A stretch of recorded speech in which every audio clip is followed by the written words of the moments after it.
1. So as I told you before, shorthand involves only 4 basic elements: circles, dots, lines, and curves.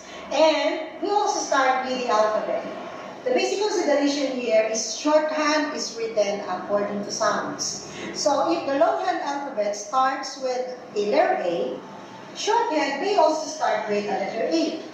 But in longhand, letter A can be written in many ways. So that is A, that is A, that is A, Arctic A.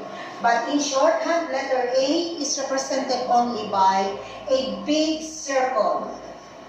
Big circle. So, if this is the writing line, you are going to write shorthand this way. Take note that the base of the outline should be touching the writing line. So, the direction of writing is counterclockwise. So, that is your letter A. Another sound is the sound of letter E, which also can be written in different ways in longhand.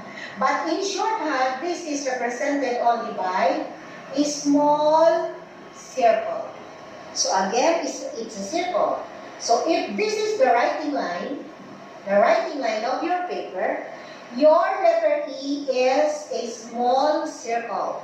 And take note the base is also touching the writing line, and the direction of writing is also counterclockwise.